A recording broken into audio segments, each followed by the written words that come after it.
जिस नारी के बच्चादानी के अंदर अगर गर्भ में गांठ हो गई है या बच्चादानी के अंतर्गत कोई भी परेशानी उसके जीवन में आ गई है कि डॉक्टर बोल रहा है कि आपकी ये ऑपरेशन कराना ही पड़ेगा, तो हम इस निवेदन को जरूर करना चाहेंगे कि प्रयास करिएगा। देसी गाय जब गोबर करे, पोटा करे और वो सूख जाए, वो सूखा हुआ जो गोबर का पोटा रहे सूखा हुआ, उसको जलाकर उसकी भस्म तैयार कर कर देवादिदेव महादेव को समर्पित कर कर उसको उठाकर डिब्बी में रख लीजिए। एक डब्बी में उसको रख और उस भस्म को सोमवार के दिन से लेकर 7 दिन तक लगातार थोड़ा थोड़ा सा उस भस्म को अपने उदर पर त्रिपुंड का भाव, उस भस्म से त्रिपुंड का भाव कि मेरा महादेव मेरे गर्भ की रक्षा करेगा, त्रिपुंड का भाव, और उसी भस्म को मुख में थोड़ा सा लेकर देवादिदेव महादेव के चढ़े हुए जल का आचमन करिए। जो गर्भाशय में जो भी तकलीफ होगी मेरा देवादिदेव महादेव उसको अच्छा करे। गर्भस्थ तकलीफ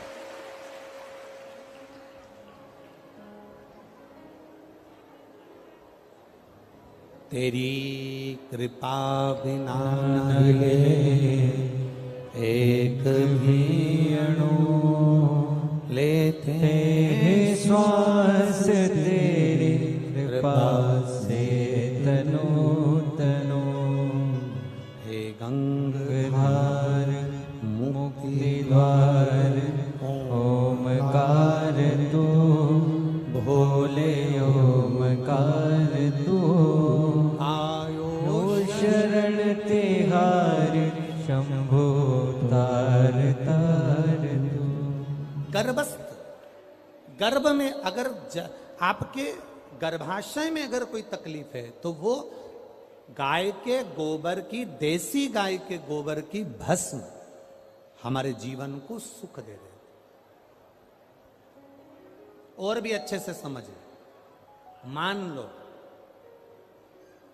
आप त्रिपुंड का भाव भी नहीं रख सकते, उदर के ऊपर त्रिपुंड भी नहीं बना सकते, तो केवल भस्म को लेपन ही आप गर्भाशय पर अगर करेंगे तो बाबा उस पर भी कृपा करता है।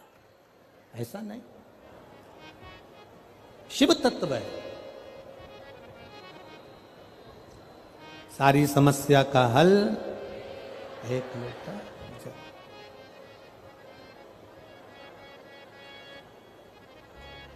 ये मानव की जो देह है ना, ये बड़ी विचित्र देह है।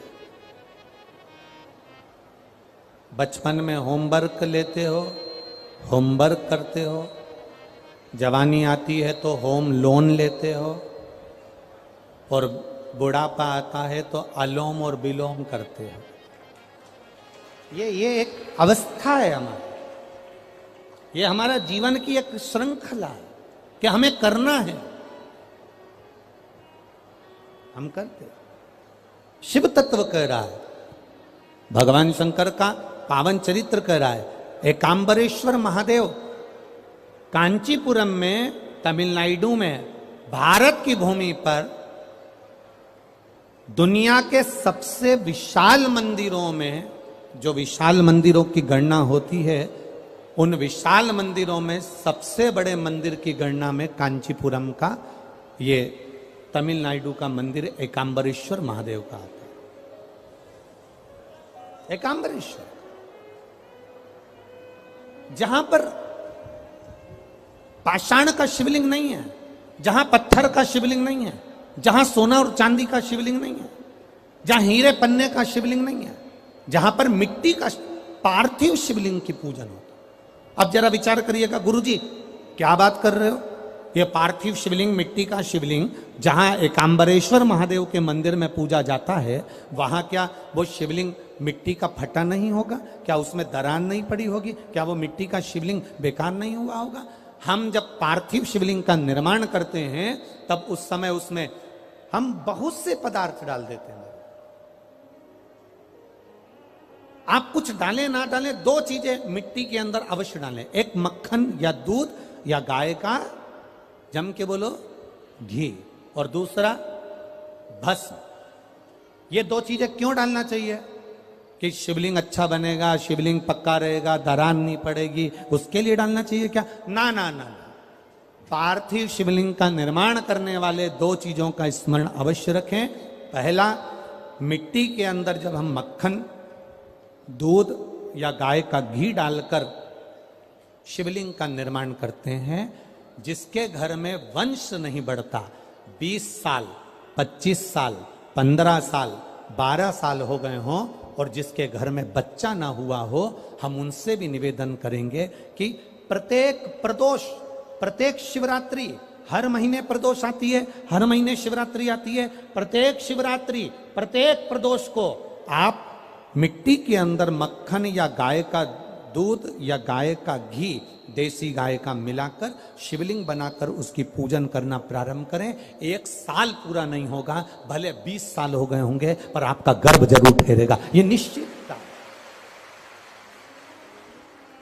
भले 20 साल हो गए, 22 साल हो गए, 25 साल हो गए, डॉक्टर ने मना कर दिया नहीं होगा, फिर भी आप बाबा पर भरोसा, बोल बम का नारा है, बाबा है। आप विश्वास के साथ शिव की आराधना करिए। गाय, देसी गौ माता का दूध, मक्खन, घी, ये हमारे मिट्टी के अंदर मिलाकर जब हम शिवलिंग का निर्माण करते हैं तो हमारा वंश बढ़ता। दूसरा, भस्म। दूसरी चीज क्या है? जम के बोलो जरा, पीछे वाले भी, और जितने आसपास के जितने 5 पंडालों में जो बैठे हैं, जो अलग से पंडाल लगाए गए हैं उनमें भी जो भरे बैठे हैं, इधर के पंडालों में पीछे वाले, और जितने लोग रोड पर बैठे हैं, जितनी दुकानों के अंदर बैठे हैं, वो भी जरा सावधानी से सुनना। ये पार्थेश्वर शिवलिंग कथा आपको बाद में नहीं मिल पाएगी, बड़े ध्यान से सुनना। ये अपनी जिंदगी बनाने के लिए माँ पीताम्बरा ने अपने धाम में करवाई है, अपने जीवन को कृतार्थ करने।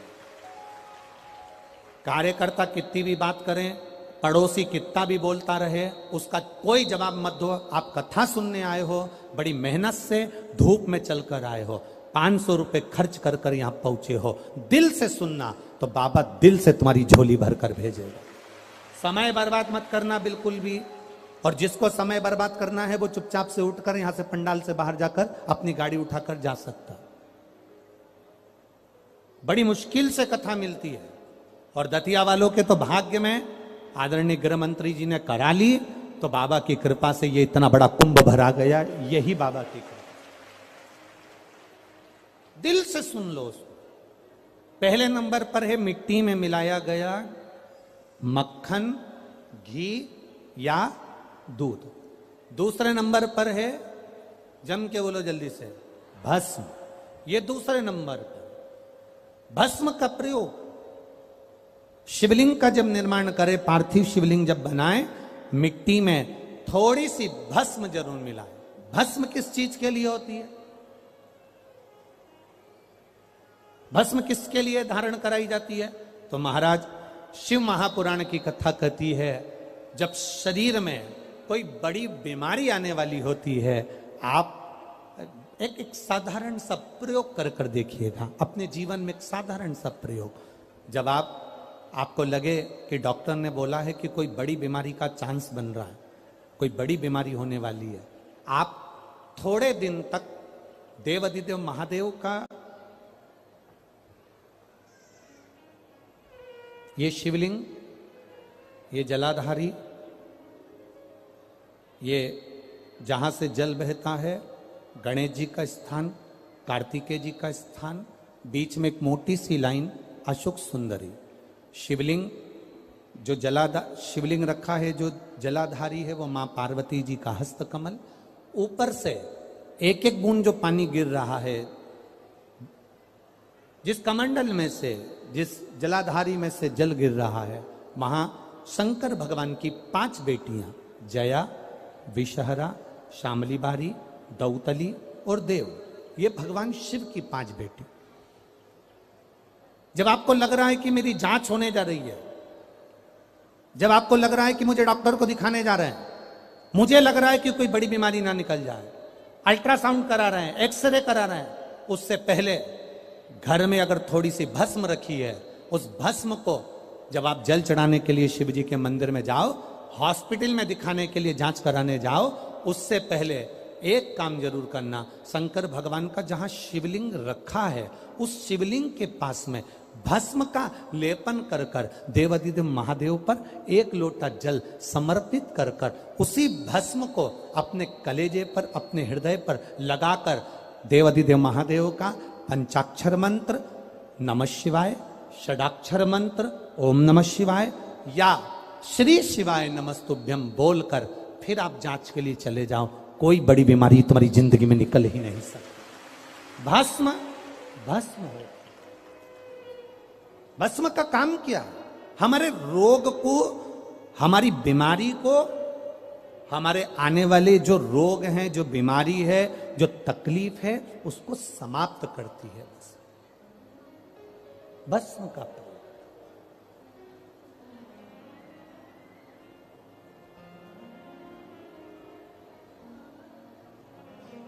शिवलिंग का निर्माण कर रहे हो, पार्थिव शिवलिंग का, उसमें थोड़ी सी भस्म हमारी बीमारी को हर लेती है, थोड़ी सी भस्म हमारी तकलीफ को हर लेती है। भस्म का प्रयोग।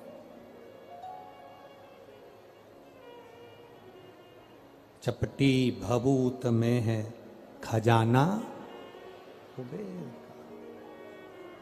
शिव के शरीर से, भगवान देवादिदेव महादेव के तन से लगी हुई भस्म साधारण नहीं है। भस्म को चढ़ाने वाला भी साधारण नहीं होता और भस्म को लेने वाला भी साधारण नहीं होता।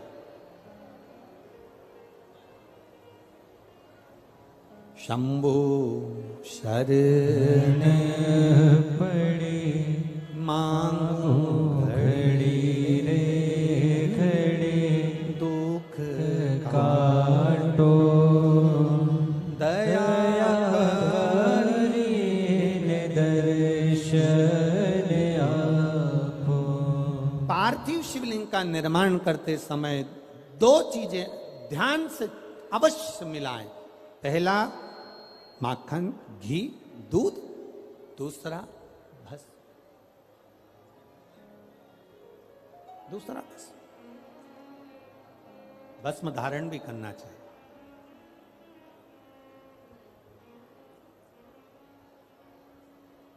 आज हम सुबह जब 10 बजे सबसे मिल रहे थे तो एक भाई ने, अब वो कौन था हमें नहीं मालूम, उसने हमसे जाते जाते एक प्रश्न किया, गुरुजी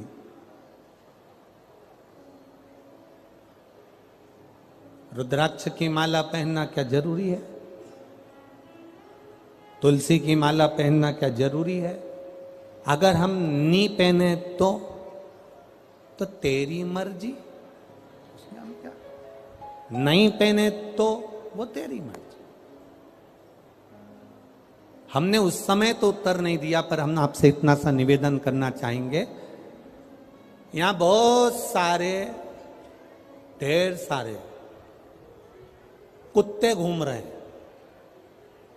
दतिया में भी, हमारे आसपास में, तुम रोडों पे देखना, ढेर सारे कुत्ते घूम रहे हैं। उसमें एक कुत्ता ऐसा होता है जिसके गले में पट्टा डला होता है, तो पट्टा डला हुआ कुत्ता लगता है कि इस कुत्ते का कोई मालिक है।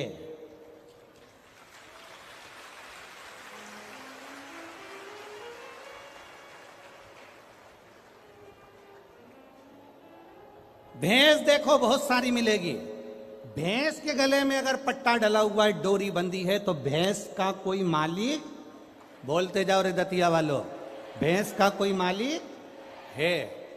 ढेर गाय घूम रही है, पर जिस गाय के गले में रस्सी बंधी है, डोरी बंधी है, पट्टा डला है, तो गाय का कोई मालिक है। और तुम्हारे गले में अगर रुद्राक्ष या तुलसी की माला है, तो तुम्हारे शरीर का भी कोई मालिक है। और नी पहनो तो ढेर घूम रही है, उसमें कोई विशेष वाली बात नहीं। इस शरीर का मालिक कौन? जिसके गले में रुद्राक्ष नहीं होता, जिसके गले में तुलसी की माला नहीं होती, वो लवारिसों की गिनती में आता है, वो मालिक नहीं होता उसका। वो लावारिस की गिनती में आता है। तुम्हारे गले में एक रुद्राक्ष होना चाहिए, एक रुद्राक्ष की माला हो या तुलसी की माला हो, तो तुम्हारे इस शरीर का आखिरी में मालिक वो मेरा देव अधिदेव महादेव या मेरा राम या मेरा कृष्ण या मेरा नारायण होगा। इस शरीर का मालिक है। वो छोरा यहीं बैठा है, मैं उसको देखूंगा नहीं, बस निवेदन करूंगा कि आप उस माला को पहन सकते। आपका मालिक कौन है? कौन? हम तो बाबा के भरोसे चलते हैं, हम तो बाबा के भरोसे चलते हैं। ये दुनिया दुनिया वाले जलते हैं, ये दुनिया वाले जलते हैं। भोले बाबा के भरोसे चलते हैं, भोले बाबा के भरोसे चलते हैं। बैठ जाओ, हम गाएंगे नहीं, बैठ जाओ, बैठ जाओ, बैठ जाओ। बाबा ये इस शरीर का मालिक मेरे बाबा को बनाना है। अंत समय प्रभु आना पड़ेगा, वचन दिया तू निभाना वो पड़ेगा। निभाने को तैयार बैठा है, मना नहीं करेगा मेरा देवाधिदेव महादेव। तुम्हारी दुख की घड़ी में, तुम्हारी तकलीफ की घड़ी में, तुम्हारे कष्ट की घड़ी में वो आने को तैयार बैठा है। पर दतिया में राशन की दुकान से उसी को मिलता है जिसके पास में आधार कार्ड हो और जिसका वो पीली डायरी, लाल डायरी, हरी डायरी में नाम हो। अब ईमानदारी से बोलो, वोट डालने का अधिकार किसको होता है? अब सीहोर का व्यक्ति आकर दतिया में वोट डाल सकता है क्या? अरे जम के तो बोलो रे, नहीं। दतिया का व्यक्ति जाके झांसी में वोट डाल लेगा क्या? नहीं। झांसी वाला झांसी में वोट डालेगा, दतिया वाला दतिया में वोट डालेगा, क्योंकि उसका आधार कार्ड यहां का बना है, तो वो यहां वोटिंग कर सकता है, यहां वो अपना नाम ला सकता है, यहां आकर वो कुछ भी ले सकता है। बस उसी तरह जैसे जेब में आधार कार्ड होगा तो ट्रेन में सफर कर लोगे, आधार कार्ड होगा तो बस में सफर कर लोगे, आधार कार्ड होगा तो फ्लाइट में सफर कर लोगे, और गले में रुद्राक्ष होगा तो बैकुंठ का सफर कर लोगे। ये निश्चितता। आप रखो ना अपने पास में।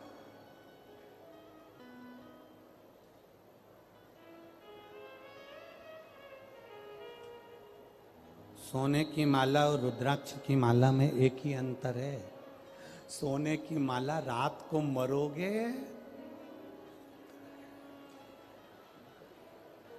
इतना घूंघट डाल डाल के रो रो के निकाल लेंगी। नानी भाई का मायरा सुना है कि नहीं सुना? नानी भाई के मायरे में नरसिंह मेहता की दादी जय कुंवर बाई के प्राण छूटे, और नरसिंह मेहता की जो बड़ी भाभी थी वो दिन भर दादी को ताने देती थी, डुकरिया बैठी है, बुढ़िया बैठी है, मरती क्यों नहीं है, दिन भर ताने देती थी। नरसिंह मेहता को धक्के मारकर निकाल दिया था जिसने, अपनी देवरानी को धक्के मारकर निकाल दिया था वो नरसिंह मेहता की भाभी। जब सास मरी, दादी सास, तो उनसे गले लग लग के रो रही, इतना इतना घूंघट करके रो रही। जब दादी सास जिंदा थी तो पल्लू को यहां रखती थी, और जैसे ही डोकरी मरी, बूढ़ी अम्मा मरी, बूढ़ी माँ मरी, दादी मरी, उसने पल्लू को यहां रख लिया और गले लग के रो रही।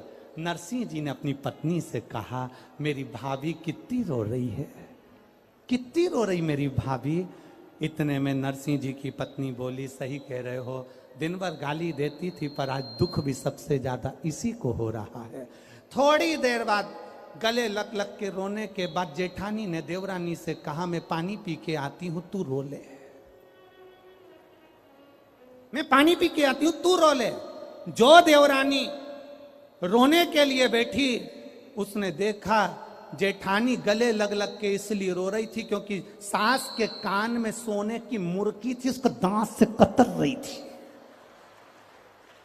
सोने की जो मुर्की थी कान में, उसको दांत से कतर रही थी और मुंह में धर के और चली गई और पानी के मटके में डाल के आके अब कहने लगी जल्दी ले जाओ, जल्दी ले जाओ। वाह वारी दुनिया मतलब की दुनिया में किसी का कोई नहीं। कौन तुम्हारा, कौन रिश्तेदार, कौन नातेदार, कौन कुटुंबी अंत समय में कोई साथ ना देगा। जितना पहने हो आभूषण सब उतर जाना है। अंत समय में केवल जो रुद्राक्ष की माला तुम्हारे गले में है, जो तुलसी की माला तुम्हारे पास में है, वो अंत समय में वो ही आधार कार्ड है। उसको देखकर बैकुंठ और कैलाश का प्रवेश हो जाएगा। उसी को देख प्रवेश।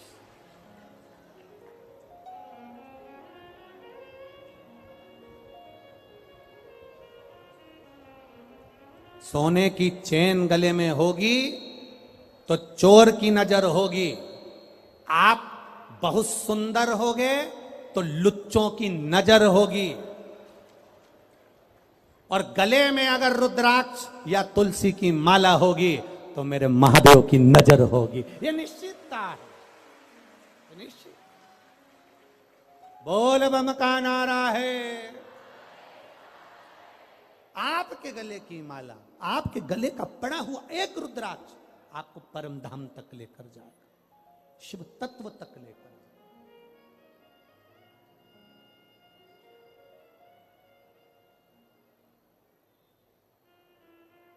साधारण नहीं शिव,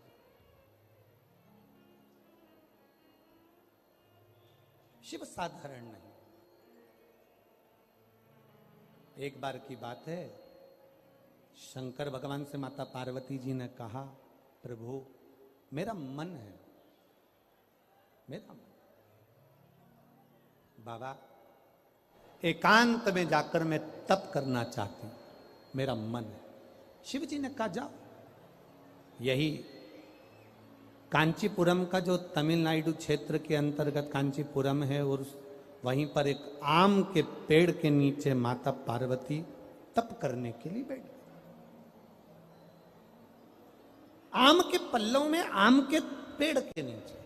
अब थोड़ा ध्यान देने वाला विषय है, थोड़ा ध्यान दीजिएगा। हो जितने भी बैठे हो बड़ा ध्यान देना। शंकर भगवान का तीसरा नेत्र खुला, कामदेव आम के पेड़ पर चढ़ा हुआ था। काय के वृक्ष पर था? आम के पेड़ पर। पार्वती जी ने जो तप साधना करी वो आम के पेड़ के नीचे करी। हमारे सनातन हिंदू धर्म में दरवाजे पर जो बंदरवार बांधी जाती है उसमें आम के पत्ते लगाए जाते हैं। कलश स्थापना करी जाती है तो उसमें आम के पत्ते रखे जाते हैं। घर में कोई अच्छा कार्य होता है तो आम के पत्ते लगाते हैं। आम के पत्ते।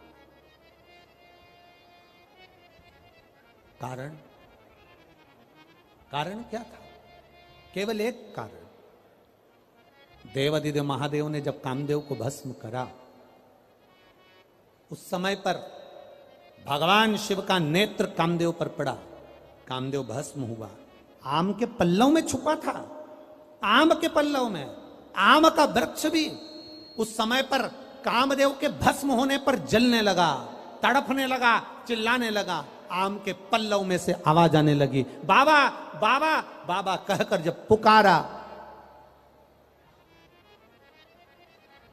बाबा बाबा कहकर पुकारा, 2 बार आम के पल्लव ने कष्ट होने पर हर हर कह दिया। क्या बोला है? जम के बोलो जरा। हर हर।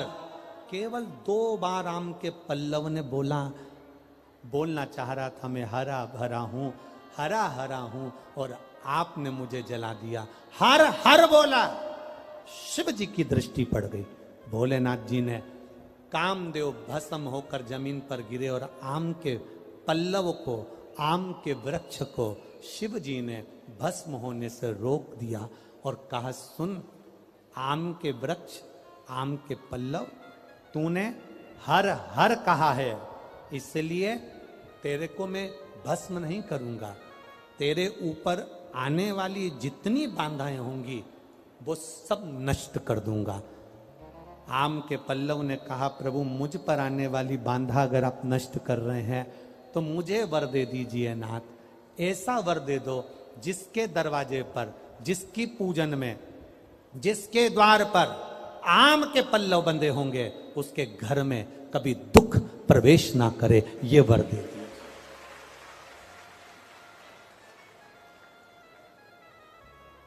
शिव मंदिर जाते हो आप लोग? सब लोग जाते हैं? हफ्ते में एक बार का नियम बना लो, मुख से बोलने का, हर हर। ज्यादा बार नहीं बोलो तो हम तो पहले बोलते थे, ऐसा नहीं कि हम कथा में नहीं बोलते थे, हमारी आदत थी, हम पहले कथा में बोलते थे, दीन बंधु दयालु दया कीजिए, जो दोनों हाथ उठाकर हर हर महादेव नहीं बोले उसको उठा लीजिए। हम ऐसा बोलते थे, हमारी आदत में था और लोग हाथ उठाकर बोलते थे। पर कई लोगों ने पत्र लिखे कि गुरुजी आप कहते हो कि हर हर महादेव बोलिए, नहीं तो भगवान उठा लीजिए। हम केवल इतना सा कहना चाहते हैं कि आप ऐसा बोलना बंद कर दो, क्योंकि हम हेडफोन लगा के कथा सुनते रहते हैं और गाड़ी चलाते रहते हैं। अब हम टू व्हीलर गाड़ी चला रहे हैं और तुमने कह दिया दोनों हाथ उठाकर जो हर हर महादेव नहीं बोले तुम उसे उठा लीजिए। अब हमको गाड़ी खड़ी करना पड़ती है, फिर चिल्ला के बोलना पड़ता है हर हर। तो जितने लोग खड़े रहते हैं वो हमको ही देखते रहते हैं, पागल हो गया है। इसलिए महाराज जी निवेदन है कि तुम ये कथा के बीच में हर हर महादेव बोलना बंद करो। इसलिए हमने तब से थोड़ा सा लोगों के भाव देखकर, बेचारे टू व्हीलर वालों को, क्योंकि वो गाड़ी चला रहा है और फिर वो उसको देखकर, इसलिए थोड़ा बंद। पर आप बोल सकते हो, आपको बोलने की मना नहीं है। पहले नंबर के पंडाल वालों दोनों हाथ उठाकर, तुम काहे को बोले, धरो नीचे। पहले नंबर वाले जरा अच्छे दम के बोलो, जरा एक बार दोनों हाथ उठाकर। हाँ ठीक है। तीसरे नंबर वालों उठाओ हाथ और बोलो। बहुत बढ़िया। अब तेरा क्या होगा कालिया?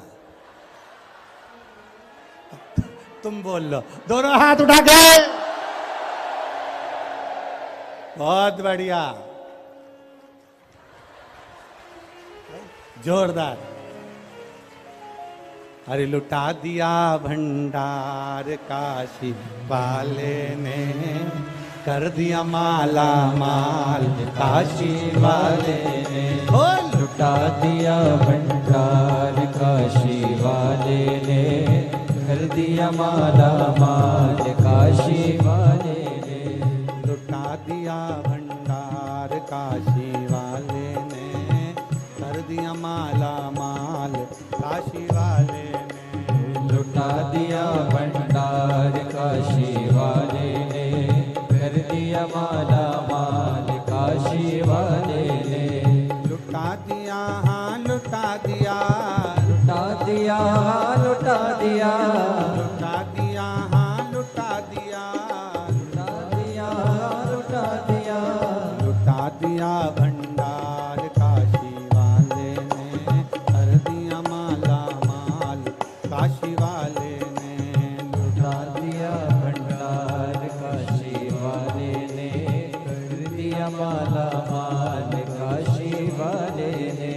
लुटा दिया भंडार काशी वाले ने, कर दिया माला माल काशी वाले ने। लुटा दिया भंडार काशी वाले ने, कर दिया माला माल काशी वाले ने।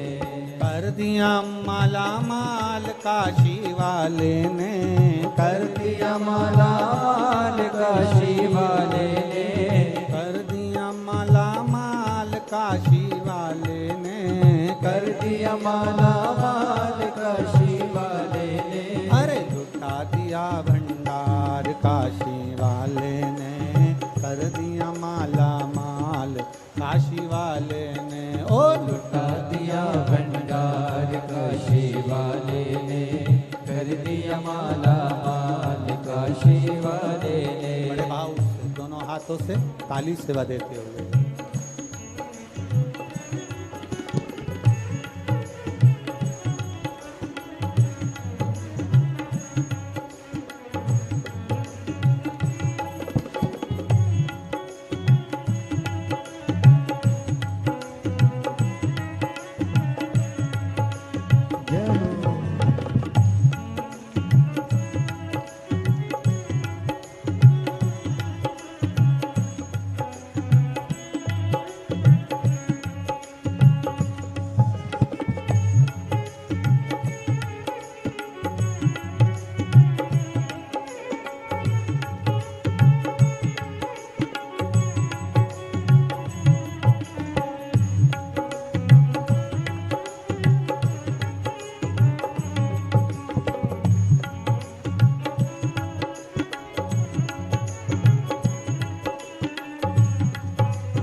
जो जैसे भाव न लाया वैसा ही वो फल पाया। जो जैसे भाव न लाया वैसा ही वो फल पाया। नहीं खाली उसे लौटाया वो मन ही मन हर्षाया। नहीं खाली उसे लौटाया वो मन ही मन हर्षाया। कर दिया उसे निहाल काशी वाले ने। कर दिया माला माल काशी वाले ने। कर दिया उसे निहाल काशी वाले ने। कर दिया माला माल काशी वाले ने। कर दिया माला माल काशी वाले ने। कर दिया माला माल काशी वाले ने। ओ कर दिया माला माल काशी वाले ने। कर दिया माला माल काशी वाले ने। अरे लुटा दिया भंडार काशी वाले ने। कर दिया माला माल काशी वाले ने। हो लुटा दिया भंडार काशी वाले ने। कर दिया माला माल काशी वाले ने।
भोले शंभू।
लगाया सच्ची है उसके नाव नटकी। जो लगन लगाया सच्ची है उसकी नाव नटकी। जो लगन लगाया सच्ची है उसकी नाव नटकी। जो लगन लगाया सच्ची है उसकी नाव नटकी। पेड़ों को मार लगाया नहीं देर करी पल भर की।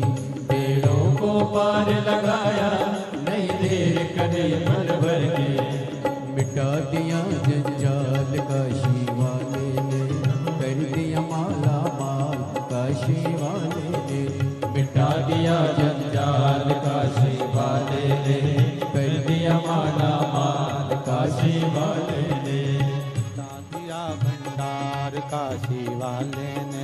कर दिया माला माल, काशी वाले ने लुटा दिया भंडार, काशी वाले ने कर दिया माला माल, काशी वाले ने ओ लुटा दिया, हाँ लुटा दिया, लुटा दिया, लुटा दिया, लुटा दिया, हाँ लुटा दिया, लुटा दिया, लुटा दिया, अरे लुटा दिया भंडार, काशी वाले ने कर दिया माला माल, काशी वाले ने हो लुटा दिया भंडार, काशी वाले ने कर दिया माला माल, काशी वाले ने ओ लुटा दिया भंडार, काशी वाले ने कर दिया माला माल, काशी वाले ने लुटा दिया भंडार, काशी वाले ने कर दिया माला माल, काशी वाले आर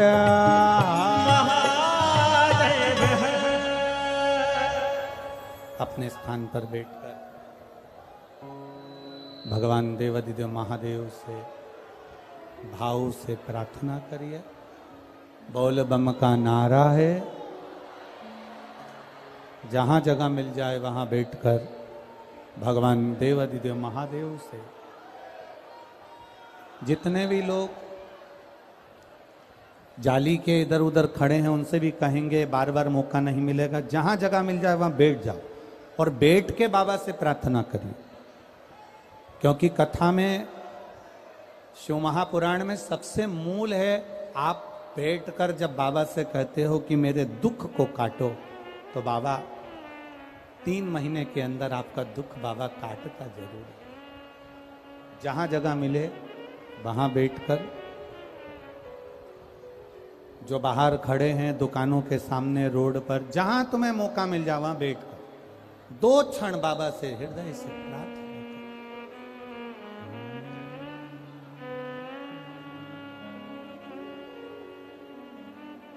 श्री शिवाय नमस्तुभ्यं, श्री शिवाय नमस्तुभ्यं, श्री शिवाय नमस्तुभ्यं, श्री शिवाय नमस्तुभ्यं, श्री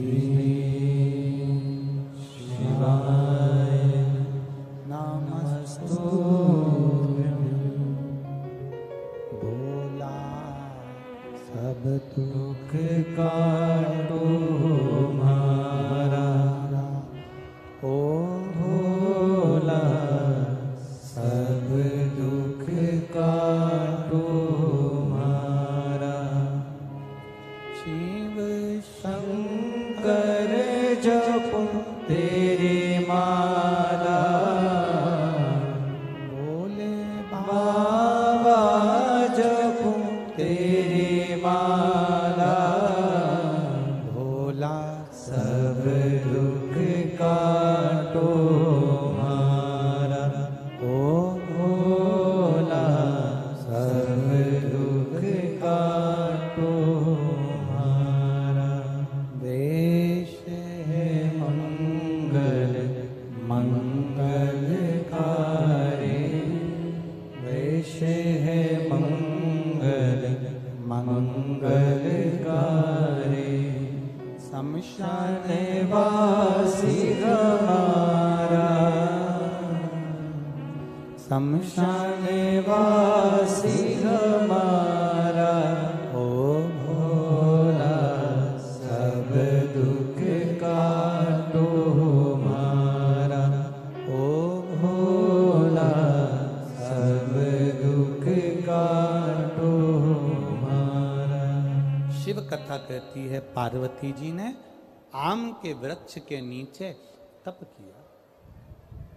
जब माता पार्वती जी ने आम के वृक्ष के नीचे तप किया, इसको थोड़ा सा नीचे करो। आम के वृक्ष के नीचे तप करा, शिव जी के स्मरण में आया कि पार्वती जी तप कर रही हैं और ये तप अगर पूरा हो गया तो पार्वती जी चाहती हैं कि जो निर्णय पार्वती जी चाहती हैं, जो निर्णय शिव दें, वो निर्णय मेरी साक्षी में, मेरी साक्षी में। बाबा देवादिदेव महादेव ने यह बात तो पार्वती जी से पहले भी कह दी थी कि पार्वती कोई भी निर्णय दूंगा ये तेरी साक्षी में दूंगा, पर पार्वती मैया चाहती हैं साक्षी में निर्णय, साक्षी में निर्णय। शिव कथा कह रही है, भगवान शंकर का संवाद कह रहा है, शिव महापुराण का चरित्र कह रहा है, शिव तत्व कह रहा है। भोलेनाथ जी ने गंगा जी को भेज दिया, जाओ गंगा,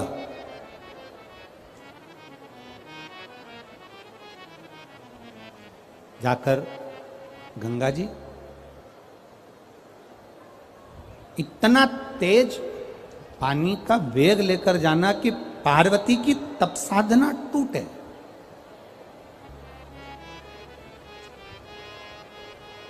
जल के वेग को लेकर जाइए जिससे तप साधना पार्वती जी की टूट गई। शिव जी के मंदिर जाना भी एक तप है, शिवालय में पहुंचकर एक लोटा जल चढ़ाना भी एक तप है, शंकर भगवान के लिए भगवान शिव का श्रृंगार करना भी एक तप है।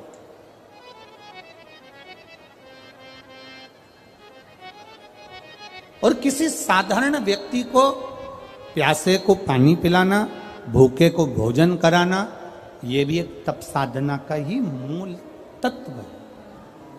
ये तप साधना का मूल तत्व है। अब गंगा मैया जैसे ही गई, बड़ी विकरालता में गंगा जी का जल गया आम के पेड़ के नीचे, और आम के जो पल्लव थे वो हिलने लगे।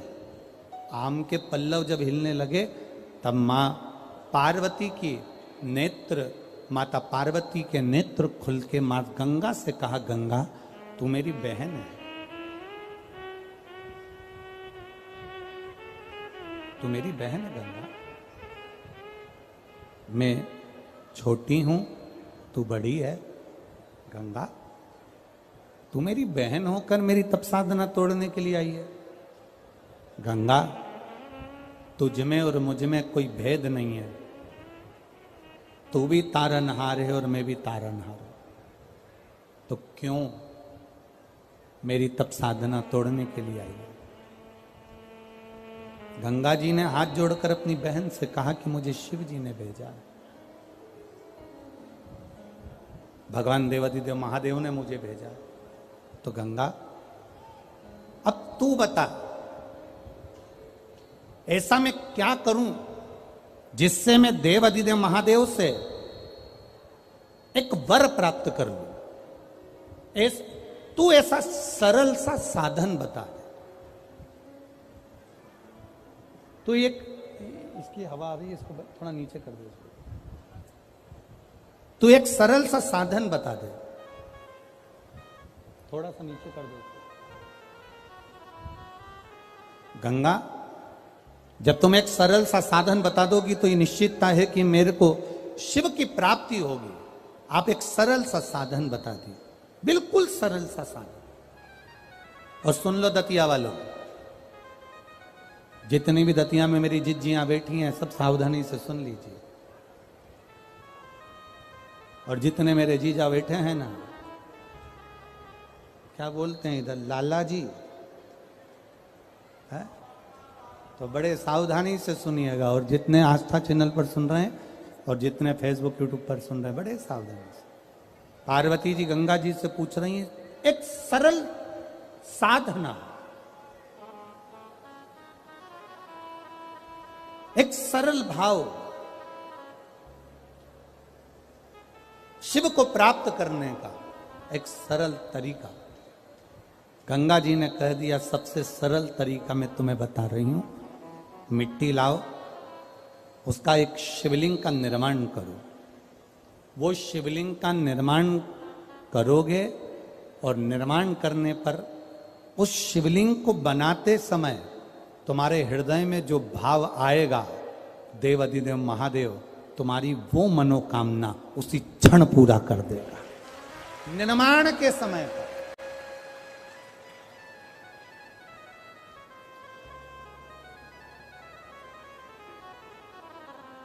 आप जब शिवलिंग का निर्माण करें, यहां करोड़ों शिवलिंग का निर्माण हो रहा है, करोड़ों शिवलिंग का, पार्थिव शिवलिंग का निर्माण करें तो आपके भीतर का भाव शुद्ध होना चाहिए, आपके भीतर का निर्मल स्वभाव होना चाहिए। हम तो कथा सुनने वालों को भी कहते हैं कि कथा सुनते समय आपके हृदय में कपट का भाव मत आन देना, बेर का भाव मत आन देना। सती मैया कथा सुनने के लिए अगस्त ऋषि की यहाँ गई थी, कुंभज ऋषि की यहाँ गई थी, और कथा सुनते सुनते उनके मन में आ गया था, मेरे पति मुझे यहाँ कथा सुनाने के लिए लेकर आए हैं, इससे अच्छा कि मैं जलकर भस्म हो जाऊं। तो सती मैया को जलकर भस्म होना पड़ा।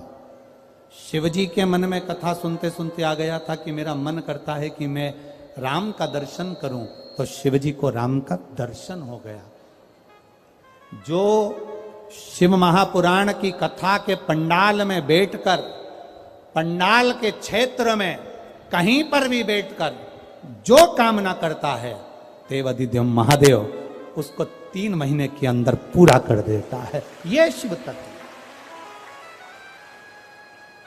एक पत्र आए हैं, देखिए पत्र तो आज बहुत सारे आ गए, पढ़े कौन इतना महाराज।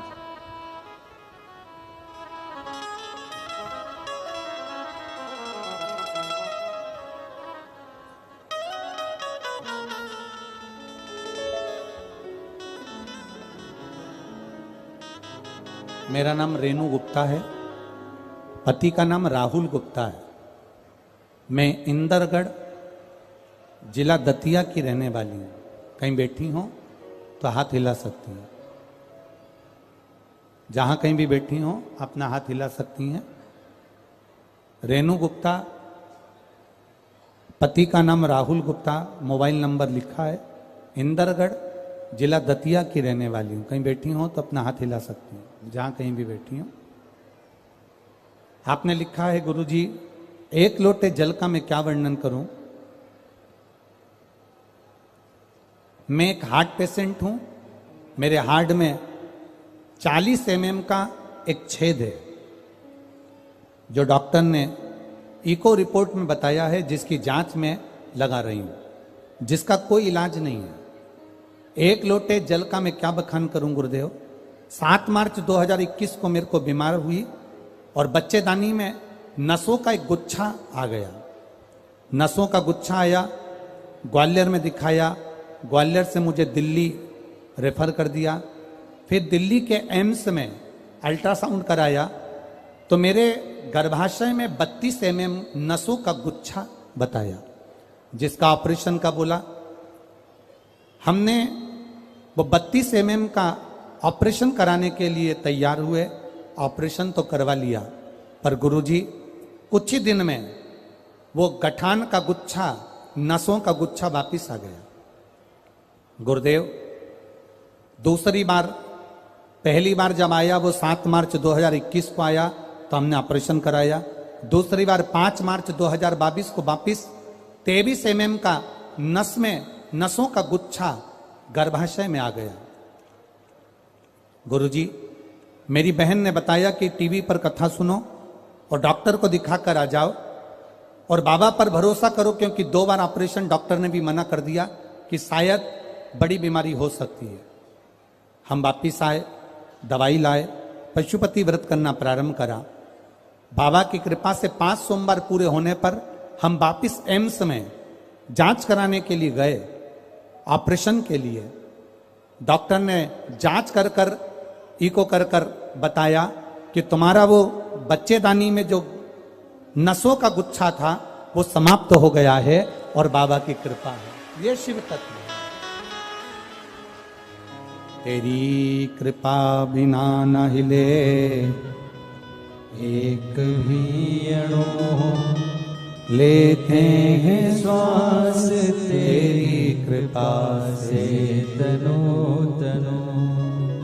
हे गंगाधार मुक्ति द्वार ओमकार तू भोले ओमकार तू आयो यो शरण तिहारी शंभु तार तार। Shri Anita Sharma, Anil Sharma, Shrimati Anita Sharma, Anil Sharma, Shiv Sai Nagar city centre Gwalior. पुत्र आदित्य शर्मा, पुत्री वर्तिका शर्मा। कहीं बैठी हो तो हाथ हिला सकती हैं, कहीं बैठी हो तो हाथ हिला सकती हैं। Anita Sharma, Anil Sharma, Shiv Sai Nagar city centre Gwalior. पुत्र आदित्य शर्मा, पुत्री वर्तिका शर्मा। गुरुजी, पार्थिव शिवलिंग के पूजन का मैं क्या वर्णन करूं। आपके द्वारा शिवरात्रि सावन के महीने का पार्थिव शिवलिंग का पूजन कराया गया पिछले वर्ष। वो हमने हमारे बेटे और बेटी से करवाया। हमारे बेटे और बेटी का कहीं जॉब नहीं लग रहा था, बहुत परेशान थे। उन्होंने हिम्मत छोड़ दी थी, तब पार्थिव शिवलिंग का निर्माण आपका टीवी के माध्यम से ऑनलाइन किया। पिछली बार जो आपने अभिषेक कराया था मेरे बेटे बेटी ने करा, और बाबा से प्रार्थना कर कर चावल का जो दाना चढ़वाया था, काली मिर्ची जो चढ़वाई थी और कमल गट्टा जो चढ़वाया था, बाबा से प्रार्थना कर कर चढ़ाकर एक चावल का दाना और एक बेलपत्री हमने रख लिया। बाबा से प्रार्थना करी, अगले वर्ष जब टीवी पर अभिषेक हो तब तक मेरे बेटे बेटी का सरकारी जॉब लग जाए। बाबा का हम क्या वर्णन करें गुरुदेव, हम तो नहीं जानते कि बाबा में ऐसा क्या है, पर एक लोटे जल में कुछ तो है गुरुदेव। एक वर्ष भी पूरा नहीं हुआ, मेरे बेटे का केंद्र सरकार के ग्रुप बी राजपत्रित अधिकारी के पद पर मेरे बेटे का हो गया, और मेरी बेटी का एमबीबीएस में परीक्षा में सफलता प्राप्त हो गई। हम यहाँ बाबा को नमन करने के लिए आए हैं। यह शिव तत्व ओ घड़ी है। बोल बम का नारा है, शिव की भक्ति का एक अनूठा तत्व है। खाली न जाता कोई, बहुत बढ़िया, हाँ बोलिए। खाली दर से तुम्हारे मैं भी खड़ा हूं नन्ही बाएं अपने हृदय लगा लो गिरा जा रहा हूँ उठा लो भोले अपने दर से अब तो न टालो गिरी जा रही हो उठा लो पार्वती जी ने पार्थिव शिवलिंग का पूजन किया, आराधना श्रृंगार किया, कृपा हुई, भोलेनाथ जी प्रकट हो गए। शिव जी ने प्रकट होकर पार्वती जी से कहा, पार्वती मांगो तुम्हें क्या चाहिए। पार्वती जी जो मांगने के लिए बैठी थी वो तो पार्वती जी ने मांगा ही नहीं। पार्वती मैया जो मांगने बैठी थी वो तो मां जगत जननी पार्वती ने मांगा ही, पार्वती जी ने नहीं मांगा। शिव जी कह रहे हैं पार्वती मांग लो तुम्हें क्या चाहिए। पार्वती जी कह रही हैं प्रभु अगर देना चाहते हो तो इतना वर दे दो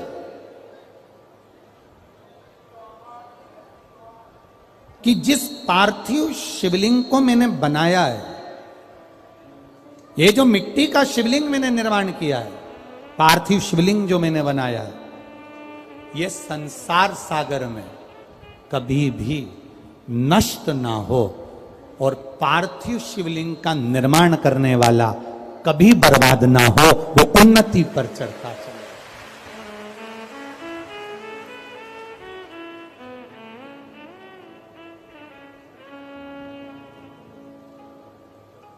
अच्छा, एक सरल भाषा में आप लोगों से कहें, परम पूज्य शास्त्री जी दद्दा जी महाराज,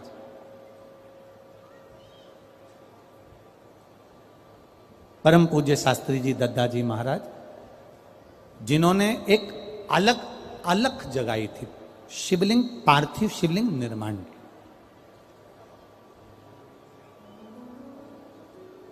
और उनके जितने शिष्यों,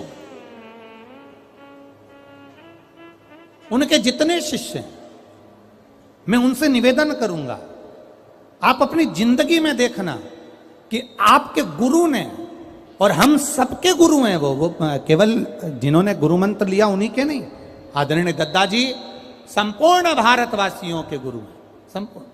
उन दद्दा जी ने जो शिवलिंग का निर्माण करवाया था, जो शिवलिंग का निर्माण करवाया, और जिन जिन ने उनकी साक्षी में शिवलिंग का निर्माण करा, वो नीचे की ओर नहीं गया, वो ऊपर की ओर ही बढ़ा है, ऊपर की ओर बढ़ा, उन्नति की ओर।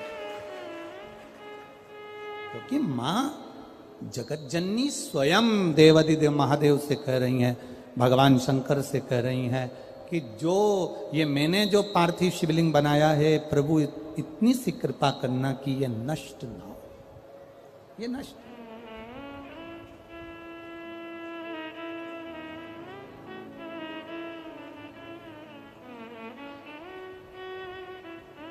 जो हमने पार्थिव शिवलिंग बनाया है, ये कभी नष्ट ना हो। शिव जी ने कह दिया, बाबा भोलेनाथ जी ने कहा, सुनो पार्वती, तुम्हारे द्वारा बनाया हुआ ये शिवलिंग मेरी साक्षी का प्रतीक रहेगा, और इस तमिलनाडु की पावन धरा पर कांचीपुरम में एकाम्बेश्वर महादेव के रूप में ये विराजमान रहेगा। पार्वती जी बोली, ये तो मिट्टी का है, टूट जाएगा। शिव जी कहते हैं, इस ब्रह्मांड में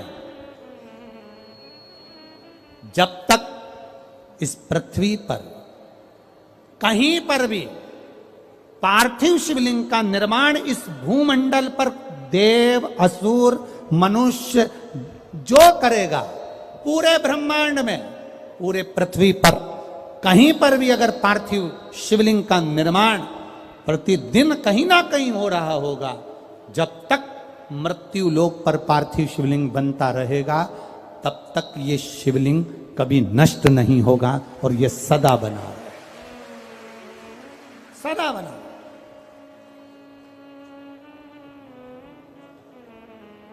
लोग कहते हैं शंकर भगवान धन दे देते हैं, लोग कहते हैं शंकर भगवान दौलत दे देते हैं, लोग कहते हैं शंकर भगवान करोड़पति बना देते हैं, लोग कहते हैं शंकर भगवान धनपति बना देते हैं।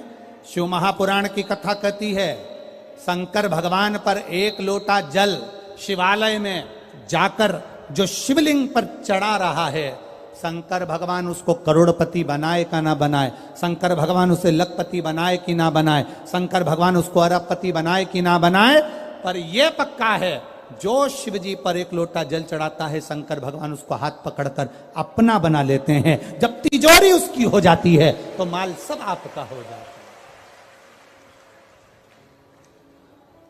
मेरा देवादिदेव महादेव अपना बना रहा है, मेरा शिव अपना बना रहा है।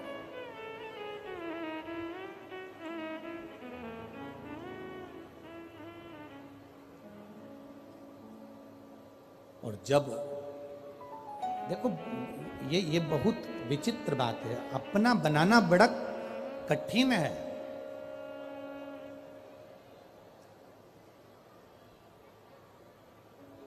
पति पत्नी को साड़ी ला कर दे दे, जरा ध्यान से सुनना, पति पत्नी को जेवर दिला दे, पति पत्नी को सारा सामान ला कर दे दे, पत्नी पति के लिए भोजन बना दे, पत्नी पति के कपड़े धो दे, पत्नी पति के लिए आगे बढ़ बढ़ कर काम कर दे।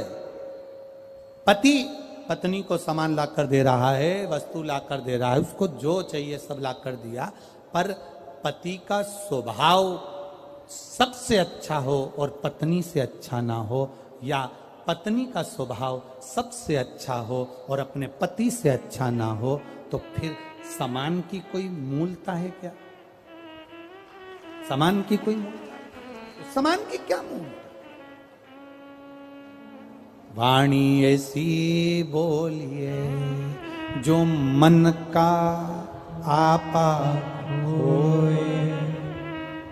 पर आज के जमाने में वाणी ऐसी बोलिए जो जम के झगड़ा,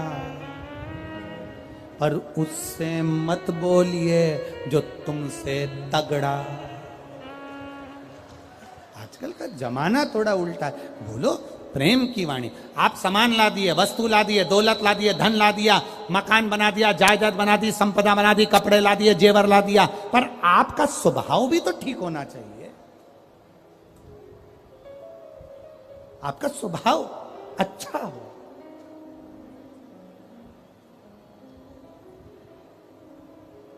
तो लगे धन दौलत सब एक साइड है, पूंजी सब एक साइड, पर आपका स्वभाव एक साइड।